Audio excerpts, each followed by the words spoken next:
ओम श्री परमात्मने नमः। ओम नमो भगवते वासुदेवाय।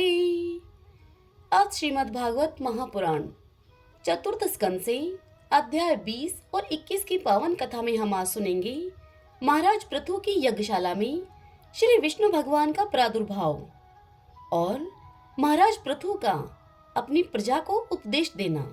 आज हम इस कथा का श्रवण करेंगे। ओम श्री कृष्णाय नमो नमः।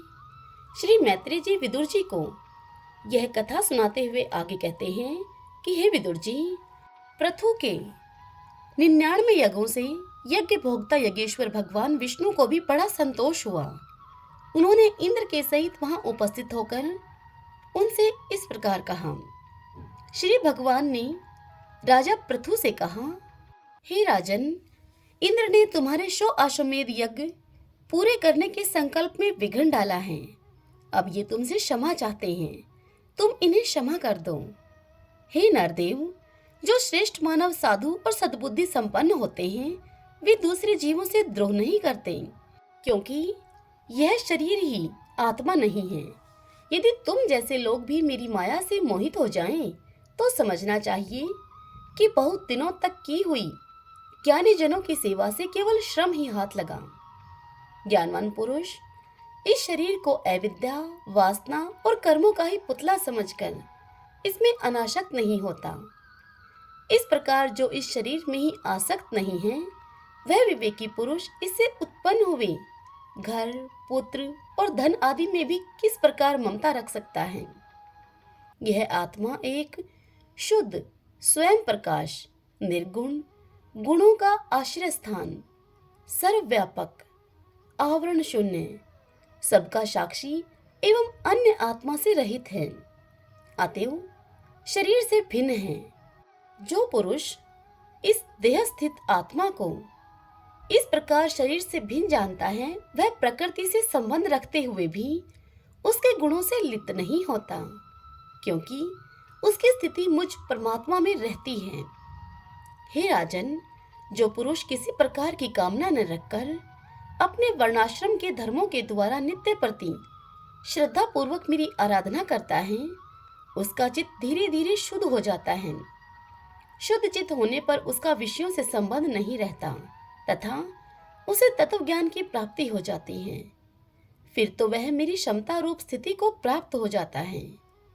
यही परम शांति, ब्रह्मा अथवा कैवल्य है।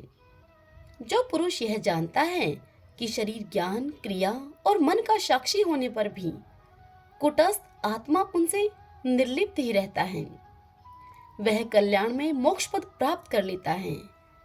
हे राजन, गुण प्रवाह रूप आवागमन, यह तो भूत, इंद्रिय अभिमानी देवता और चिदाभास, इन सब की समष्टि रूप परछिन्न लिंग शरीर का ही हुआ करता है। इसका सर्व साक्षी आत्मा से कोई संबंध नहीं है। मुझ में दृढ़ अनुराग रखने वाले बुद्धिमान पुरुष संपत्ति और विपत्ति प्राप्त होने पर भी कभी हर्ष, शोक आदि विकारों के वशीभूत नहीं होते। हे वीरवर, इसलिए तुम उत्तम, मध्यम और अधम पुरुषों में समान भाव रखकर सुख दुख को भी एक सा समझो और मन तथा इंद्रियों को जीतकर मेरे ही द्वारा जुटाए हुए मंत्री आदि समस्त राजकीय पुरुषों की सहायता से संपूर्ण लोगों की रक्षा करो। राजा का कल्याण प्रजा पालन में ही है। इससे उसे परलोक में प्रजा के पुण्य का छठा भाग मिलता है।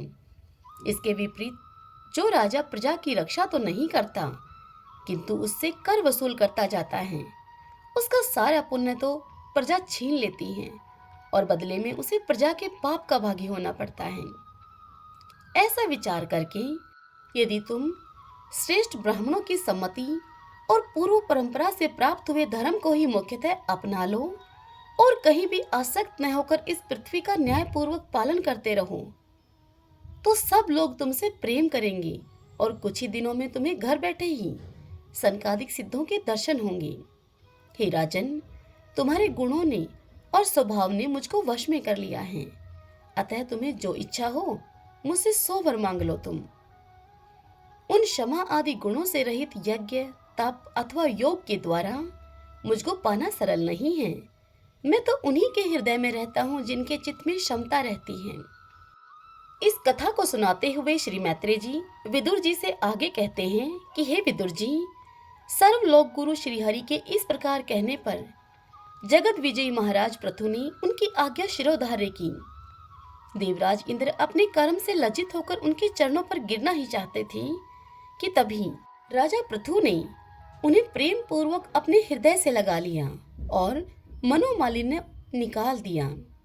फिर महाराज पृथु ने विश्वात्मा भक्तवत्सल भगवान का पूजन किया और क्षण क्षण में उमड़ते हुए भक्ति भाव में निमग्न होकर प्रभु के चरण कमल पकड़ लिए।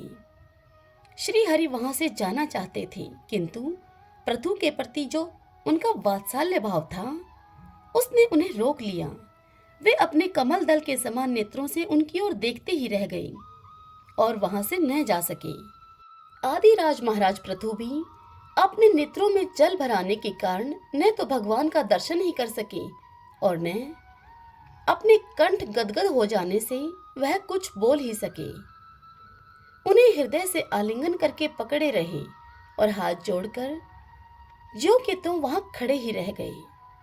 प्रभु श्री हरि अपने चरण कमलों से पृथ्वी को स्पर्श किए हुए खड़े थे। उनका कराग्र भाग गरुड़ जी के ऊंचे कंधे पर रखा हुआ था। महाराज पृथु नेत्रों के आंसू पोंछकर अतृप्त दृष्टि से उनकी ओर देखते हुए इस प्रकार उनसे कहने लगे। महाराज पृथु भगवान से कहने लगे, हे मोक्षपति प्रभु, आप वर देने वाले ब्रह्मा आदि देवताओं को भी वर देने में समर्थ हैं। कोई भी बुद्धिमान पुरुष आपसे देह अभिमानियों के भोगने योग्य विषयों को कैसे मांग सकता है? वे तो नार के जीवों को भी मिलते ही हैं। अतः मैं इन तुच्छ विषयों को आपसे नहीं मांगता। मुझे तो उस मोक्ष पद की भी इच्छा नहीं है जिसमें महापुरुषों के हृदय से उनके मुख द्वारा निकला हुआ आपके चरण कमलों का मकरंद नहीं है, जहां आपकी कीर्ति कथा को सुनने का सुख नहीं मिलता। इसलिए मेरी तो यही प्रार्थना है कि आप मुझे 10,000 कान दें, जिससे कि मैं आपके लीला गुणों को सुनता ही रहूं।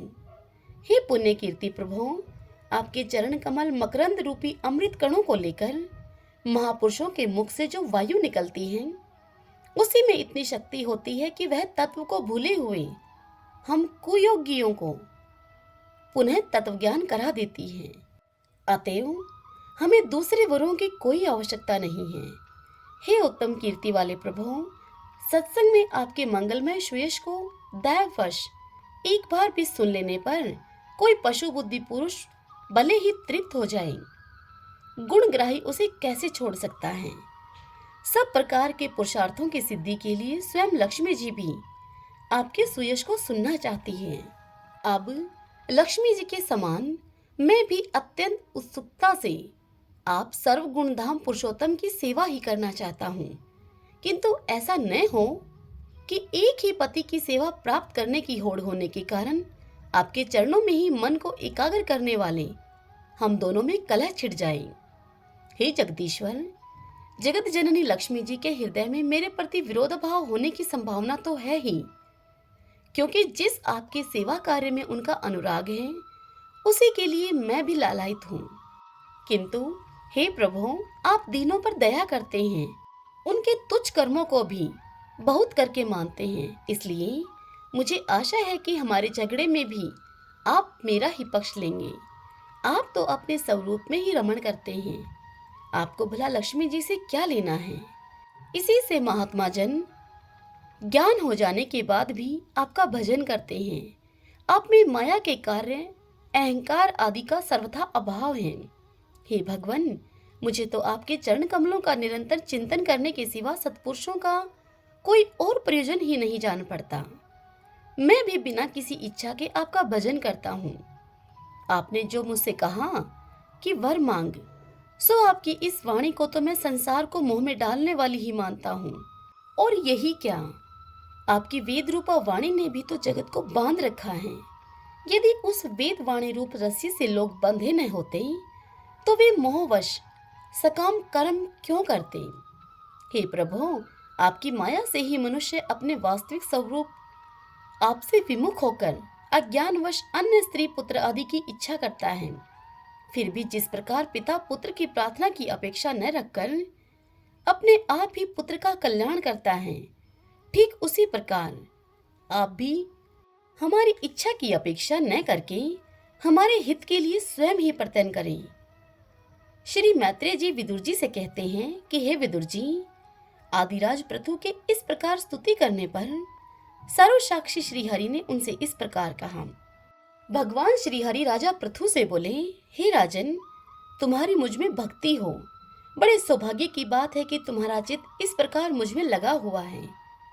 ऐसा होने पर तो पुरुष सहज में ही मेरी उस माया को पार कर लेता है, जिसको छोड़ना या जिसके बंधन से छूट पाना अत्यंत कठिन है। अब तुम सावधानी से मेरी आज्ञा का पालन करते रहो। हे प्रजापालक नरेश, जो पुरुष मेरी आज्ञा का पालन करता है उसका सर्वत्र मंगल होता है।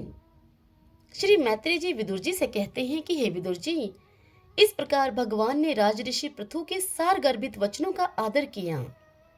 फिर पृथु ने उनकी पूजा की और प्रभु उन पर सब प्रकार कृपा करके वहां से चलने को तैयार हुए। महाराज पृथु ने वहां जो देवता, ऋषि, पितृ, गंधर्व, सिद्ध, चारण, नाग, किन्नर, अप्सरा, मनुष्य और पक्षी आदि अनेक प्रकार के प्राणी एवं भगवान के पार्षद आए हुए थे, उन सभी का भगवत बुद्धि से भक्ति पूर्वक वाणी और धन के द्वारा हाथ जोड़कर उनका पूजन किया। इसके पश्चात वे सब अपने अपने स्थानों को चले गए। भगवान अच्युत भी राजा पृथु और उनके पुरोहितों का चित्त चुराते हुए अपने धाम को सिधार गए। तदंतर अपना स्वरूप दिखाकर अंतर्ध्यान हुए अव्यक्त स्वरूप देवादिदेव भगवान को नमस्कार करके राजा पृथु भी अपनी राजधानी में चले आए। ओम नमो नारायण, ओम नमो नारायण। श्री मैत्रेय जी आगे की कथा सुनाते हुए विदुर जी से कहते हैं कि हे विदुर जी, उस समय महाराज पृथु का नगर सर्वत्र मोतियों की लड़ियों, फूलों की मालाओं, रंग बिरंगे वस्त्रों, सोने के दरवाजों और अत्यंत सुगंधित धूपों से सुशोभित था। उसकी गलियां, चौक और सड़कें चंदन और अर्गजे के जल से सींच दी गई थीं तथा उसे पुष्प, अक्षत, फल, यवांकुर, खील और दीपक आदि मांगलिक द्रव्यों से सजाया गया था। वहां ठोर ठोर पर रखे हुए फल फूल के गुच्छों से युक्त केले के खम्भों और सुपारी के पौधों से बड़ा ही मनोहर जान पड़ता था। और वहां सब और आम आदि वृक्षों के नवीन पत्तों की बंधनवारों से सुशोभित था। जब महाराज ने नगर में प्रवेश किया तब दीपक, उपहार और अन्य अनेक प्रकार की मांगलिक सामग्री लिए हुए प्रजाजनों ने तथा मनोहर कुंडलों से सुशोभित सुंदर कन्याओं ने उनकी अगवानी की। शंख और दुदुम्बी आदि बाजे बजने लगे। ऋत्विजगण वेद ध्वनि करने लगे। बंदीजनों ने स्तुतिगान आरंभ कर दिया। यह सब देखकर और सुनकर भी उन्हें किसी प्रकार का कोई अहंकार नहीं हुआ। इस प्रकार वीरवर पृथु ने राजमहल में प्रवेश किया। मार्ग में जहां तहां पूर्ववासी और देशवासियों ने उनका अभिनंदन किया। परम यशस्वी महाराज ने भी उन्हें प्रसन्नता पूर्वक अभीष्ट वर देकर उन्हें संतुष्ट किया। महाराज पृथु महापुरुष और सभी के पूजनीय थे। उन्होंने इसी प्रकार के अनेकों उदार कर्म करते हुए पृथ्वी का शासन किया और अंत में अपने विपुल यश का विस्तार करके भगवान का परम पद प्राप्त किया। सूत जी इस कथा को सुनाते हुए मुनीश्वर शौनक जी से कहते हैं कि हे शौनक जी, इस प्रकार भगवान मैत्रेय के मुख से आदिराज पृथु का अनेक प्रकार के गुणों से संपन्न और गुणवानों द्वारा प्रशंसित विस्तृत सुयश सुनकर परम भागवत विदुर जी ने उनका अभिनंदन करते हुए इस प्रकार से कहा। विदुर जी बोले, हे ब्राह्मण, ब्राह्मणों ने पृथु का अभिषेक किया। समस्त देवताओं ने उन्हें उपहार दिए। उन्होंने अपनी भुजाओं में वैष्णव तेज को धारण किया और उससे पृथ्वी का दोहन किया। उनके उस पराक्रम के उच्छिष्ट रूप विषय भोगों से ही आज भी संपूर्ण राजा तथा लोकपालों के सहित समस्त लोग इच्छा के अनुसार जीवन निर्वाह करते हैं। भला ऐसा कौन समझदार होगा जो उनकी पवित्र कीर्ति सुनना न चाहेगा। अतः हे मैत्रेय जी, आप मुझे उनके कुछ और भी पवित्र चरित्र सुनाइए। यह सुनकर श्री मैत्रेय जी ने विदुर जी से कहा कि हे साधु श्रेष्ठ विदुर जी, महाराज पृथु गंगा और यमुना के मध्यवर्ती देश में निवास करके अपने पुण्य कर्मों के क्षय की इच्छा से प्रारब्धवश प्राप्त हुए भोगों को ही भोगते थे। ब्राह्मण वंश और भगवान के संबंधी विष्णु भक्तों को छोड़कर उनका सातों द्वीपों के सभी पुरुषों पर अखंड एवं अबाध शासन था।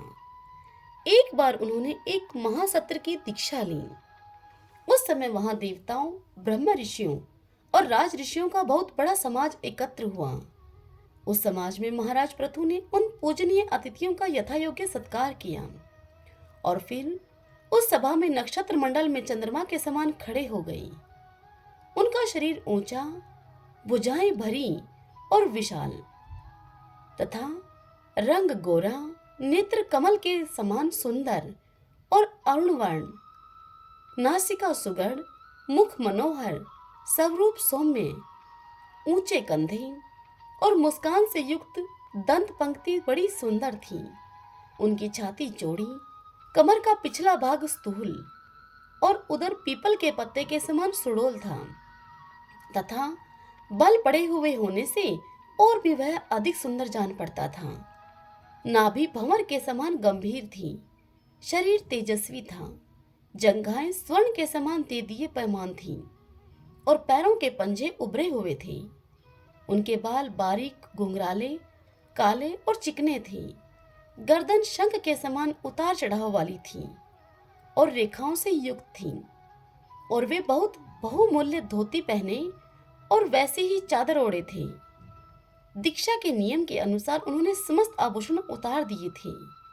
इसी से उनके शरीर के अंग प्रत्यंग की शोभा अपने स्वाभाविक रूप में स्पष्ट झलक रही थी। वे शरीर पर कृष्ण मृग का चर्म और हाथों में कुशा धारण किए हुए थे। इससे उनके शरीर की कांति और भी अधिक बढ़ गई थी। वे अपने सारे नित्य कृत्य यथाविधि संपन्न कर चुके थे। राजा पृथु ने मानो सारी सभा को हर्ष से सराबोर करते हुए अपने शीतल एवं स्नेहपूर्ण नेत्रों से चारों ओर देखा और फिर अपना भाषण प्रारंभ किया। उनका भाषण अत्यंत सुंदर, विचित्र पदों से युक्त, स्पष्ट, मधुर, गंभीर एवं निसंशक था। मानो उस समय वे सबका उपकार करने के लिए अपने अनुभव का ही अनुवाद कर रहे हों। राजा पृथु ने उनसे कहा, हे सज्जनों, आपका कल्याण हो। आप महानुभाव हैं जो कि यहाँ पधारे हैं। मेरी प्रार्थना सुनिए। आप जिज्ञासु पुरुषों को चाहिए कि संत समाज में अपने निश्चय का निवेदन करें। इस लोक में मुझे प्रजाजनों का शासन, उनकी रक्षा, उनकी आजीविका का प्रबंध तथा उन्हें अलग अलग अपनी मर्यादा में रखने के लिए राजा बनाया गया है। अतः इनका यथावत पालन करने में मुझे उन्हीं मनोरथ पूर्ण करने वाले लोगों की प्राप्ति होनी चाहिए जो कि वेदवादी मुनियों के मत के अनुसार संपूर्ण कर्मों के साक्षी श्रीहरि के प्रसन्न होने पर मिलते हैं। जो राजा प्रजा को धर्म मार्ग की शिक्षा न देकर केवल उससे कर वसूल करने में लगा रहता है, वह केवल प्रजा के पाप का ही भागी होता है और फिर वह अपने ऐश्वर्य से हाथ धो बैठता है। अतः हे प्रिय प्रजाजन, अपने इस राजा का परलोक में हित करने के लिए आप लोग परस्पर दोष दृष्टि को छोड़कर हृदय से भगवान को याद रखते हुए अपने अपने कर्तव्य का पालन करते रहिए, क्योंकि आपका स्वार्थ भी इसी में है और इस प्रकार मुझ पर आपका बड़ा अनुग्रह होगा। विशुद्ध चित्त देवता, पितृ और महर्षिगण, आप भी मेरी इस प्रार्थना का अनुमोदन कीजिए, क्योंकि कोई भी कर्म हो, मरने के अनंतर उसके कर्ता, उपदेष्टा और समर्थक को एक समान फल मिलता है। हे माननीय सज्जनों, किन्हीं श्रेष्ठ महानुभावों के मत में तो कर्मों का फल देने वाले भगवान यज्ञपति ही हैं, क्योंकि इहलोक और परलोक दोनों ही जगह कोई कोई शरीर बड़े तेजोमय देखे जाते हैं। मनु, उत्तानपाद, महीपति ध्रुव, राजऋषि प्रियव्रत, हमारे दादा अंग और ब्रह्मा, शिव, प्रहलाद, बलि और इसी कोटि के अन्य महानुभावों के मत में तो धर्म, अर्थ, काम, मोक्ष रूप चतुर्वर्ग तथा स्वर्ग और अपवर्ग की स्वाधीन नियामक कर्म फल दाता रूप से भगवान गदाधर की आवश्यकता है ही। इस विषय में तो केवल मृत्यु के दोहित्र वेन आदि कुछ सोचनीय और धर्म विमूढ़ लोगों का ही मतभेद है, अतः उसका कोई विशेष महत्व नहीं हो सकता। जिनके चरण कमलों की सेवा के लिए निरंतर बढ़ने वाली अभिलाषा उन्हीं के चरण नख से निकली हुई गंगा जी के समान संसार ताप से संतप्त जीवों के समस्त जन्मों के संचित मनोमल को तत्काल नष्ट कर देती है। जिनके चरण तल का आश्रय लेने वाला पुरुष सब प्रकार के मानसिक दोषों को धो डालता है तथा वैराग्य और तत्व साक्षात्कार रूप बल पाकर फिर इस दुख में संसार चक्र में नहीं पड़ता, और जिनके चरण कमल सब प्रकार की कामनाओं को पूर्ण करने वाले हैं, उन प्रभु को आप लोग अपनी अपनी आजीविका के उपयोगी वर्ण आश्रमोचित अध्ययन आदि कर्मों तथा ध्यान स्तुति पूजा आदि मानसिक वाचिक और शारीरिक क्रियाओं के द्वारा भज लें। हृदय में किसी प्रकार का कपट न रखें तथा यह निश्चय रखें कि हमें अपने अपने अधिकार के अनुसार इसका फल अवश्य प्राप्त होगा।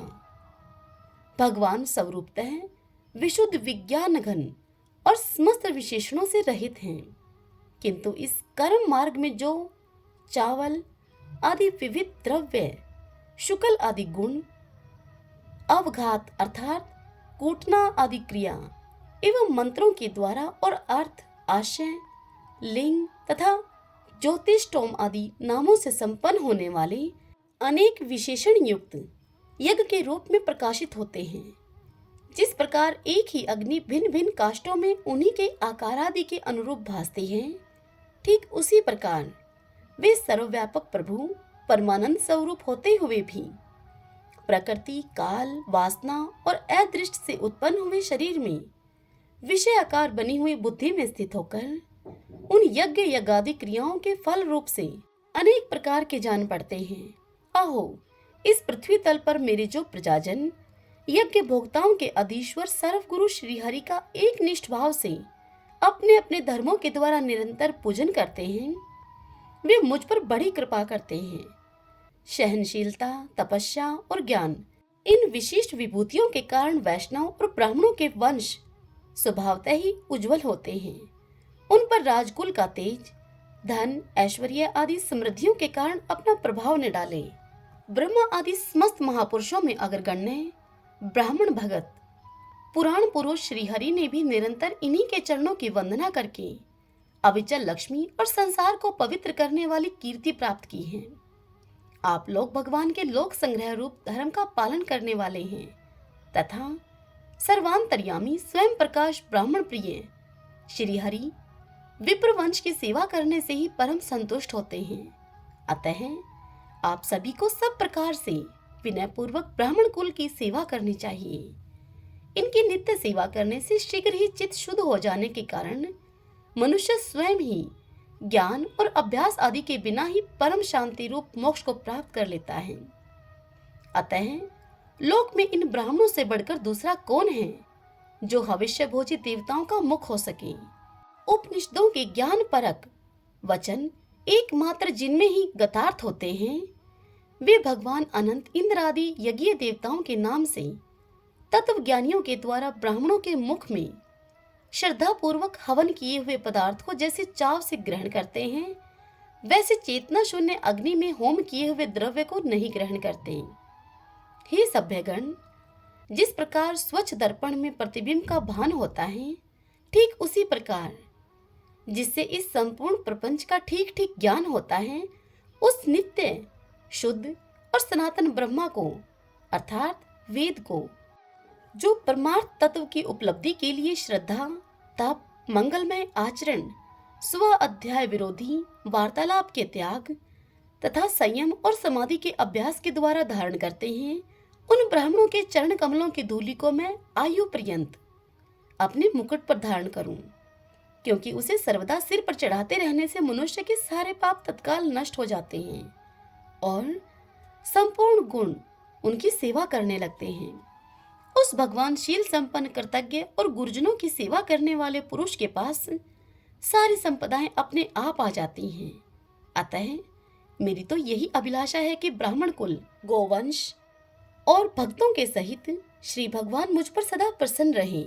श्री मैत्रेय जी इस कथा को आगे सुनाते हुए विदुर जी से कहते हैं कि हे विदुर जी, महाराज पृथु का यह भाषण सुनकर देवता, पितृ और ब्राह्मण आदि सभी साधुजन बड़े प्रसन्न हुए और साधु साधु इस प्रकार यूं कहकर उनकी प्रशंसा करने लगे। उन्होंने कहा कि पुत्र के द्वारा पिता पुण्य लोकों को प्राप्त कर लेता है, यह श्रुति यथार्थ है। पापी वेन ब्राह्मणों के श्राप से मारा गया था, फिर भी उनके पुण्य बल से उसका नरक से निस्तार हो गया। इसी प्रकार हिरण्यकश्यपु भी भगवान की निंदा करने के कारण नरकों में गिरने वाला ही था कि अपने पुत्र प्रहलाद के प्रभाव से उन्हें पार कर गया। हे वीरवर पृथु जी, आप तो पृथ्वी के पिता ही हैं और सब लोकों के एकमात्र स्वामी श्री हरि में भी आपकी ऐसी अविचल भक्ति है, इसलिए आप अनंत वर्षों तक जीवित रहें। आपका सुयश बड़ा पवित्र है। आप उदार कीर्ति ब्राह्मण देव श्री हरि की कथाओं का प्रचार करते हैं। हमारा बड़ा सौभाग्य है कि आज आपको अपने स्वामी के रूप में पाकर हम अपने को भगवान के ही राज्य में समझते हैं। हे स्वामिन, अपने आश्रितों को इस प्रकार का श्रेष्ठ उपदेश देना आपके लिए कोई आश्चर्य की बात नहीं है, क्योंकि अपनी प्रजा के ऊपर प्रेम रखना तो करुणामय महापुरुषों का स्वभाव ही होता है। हम लोग प्रारब्धवश विवेकहीन होकर संसार अरण्य में भटक रहे थे। हे प्रभु, आज आपने हमें इस अज्ञान अंधकार के पार पहुंचा दिया। हे राजन, आप शुद्ध सतोमय परम पुरुष हैं, जो ब्राह्मण जाति में प्रविष्ट होकर क्षत्रियों की और क्षत्रिय जाति में प्रविष्ट होकर ब्राह्मणों की तथा दोनों जातियों में प्रतिष्ठित होकर सारे जगत की रक्षा करते हैं। हमारा आपको नमस्कार है। हरि ओम तत्सत। ओम नमो नारायण। ओम नमो नारायण। भगतजनों, आज की यह कथा यहीं समाप्त हुई। इससे आगे कल की कथा में हम सुनेंगे महाराज पृथु को शनकादिक ऋषि का उपदेश देना। कल के दिन हम इस कथा का श्रवण करेंगे। जय श्री कृष्णा। राधे राधे।